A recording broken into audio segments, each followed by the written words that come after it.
What's going on, guys? My name is Hylor, and this is your Total War Warhammer guide on how to make money. In this guide, I will point out all of the different ways that you can make money or save money from being spent. As it said, the sinews of war are infinite money. The first and primary way you make money in Total War Warhammer is through taxes. Not all factions call it taxes, but that's essentially what it is. You create buildings in the building panel that generate wealth. From my experiments, the wealth value is a direct one-to-one value of the increase in your income through these taxes. It also seems to be accumulative. By that, I mean that the first tier of a wealth building will say it'll add 200 wealth, but the second tier says it adds 300 wealth. When I destroyed the building, my wealth total went down 500 wealth. So the first tier's 200 value is added to the 300 from the second tier. So now that you have 500 wealth, that means that the building will bring in 500 in taxes per turn. In previous Total War games, there was a much more complex system, but in Total War Warhammer, this system has been simplified, and for all of my testing and tooltips, it seems to be that it's a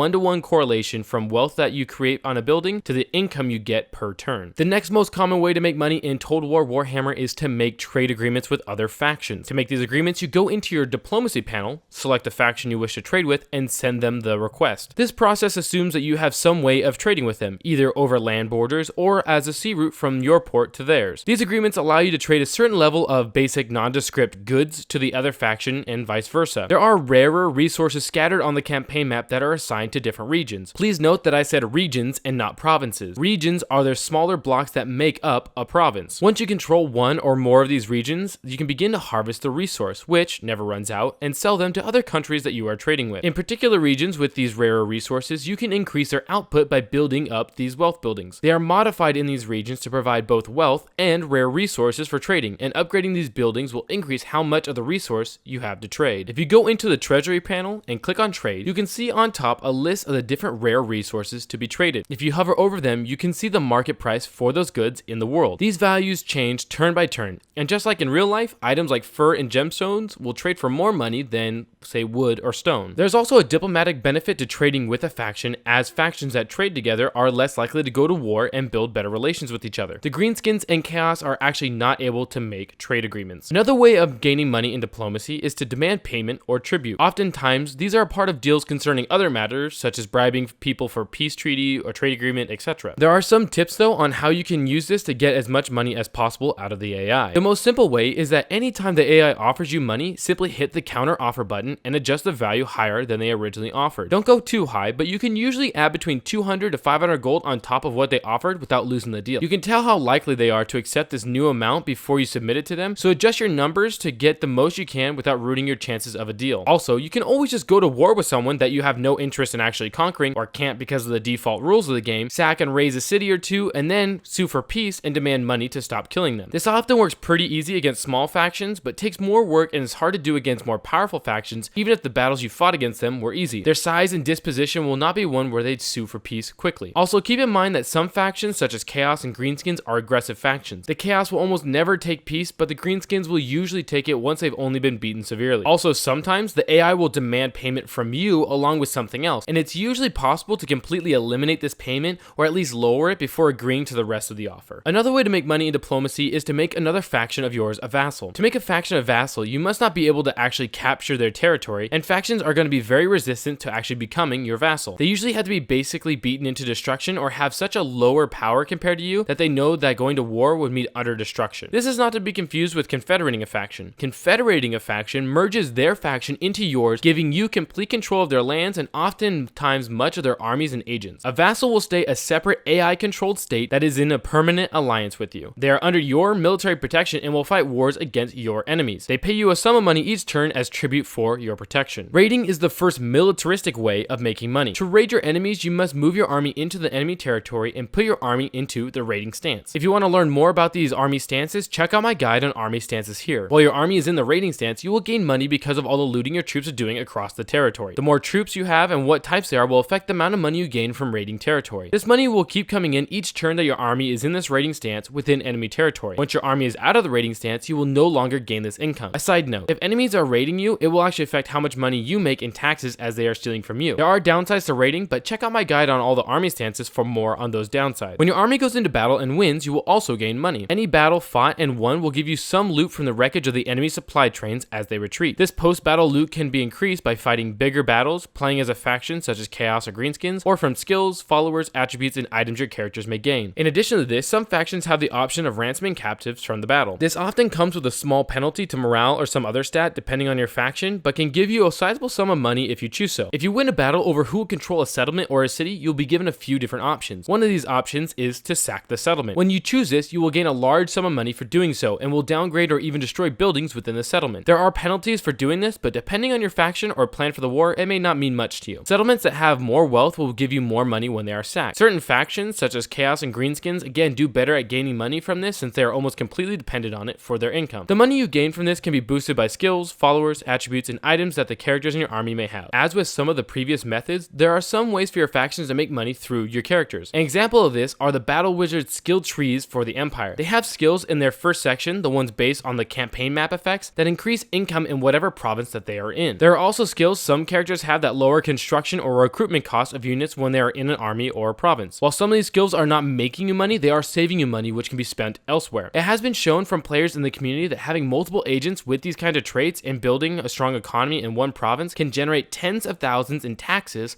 from one province. Consider this option depending on your faction and your needs. The biggest way to save money is having less units and less armies in total. On top of the campaign map's UI, there's an icon representing army waste. As your armies grow in number, the supply lines will begin to have waste and money just taken out mysteriously before reaching your troops. This increases upkeep costs for your factions, so planning out your expansion and trying to keep borders secure through diplomacy can help you limit how many armies you actually need, thusly lowering your overall upkeep costs. Also, sometimes when you're at relative peace and are not really about to go to war, hold off on adding those new units into your army until you're actually about to go to war. Each turn that those troops don't fight, they will still be costing you an upkeep. Try to hold yourself back from having a full stock of army when you don't need it. If you want more Total War Warhammer guides, check out my guide on army stances here or my guide on population growth here. If you like this video, don't forget to like it and subscribe for more Total War Warhammer guides. Until next time, my name is Hylor and I'll see you all soon.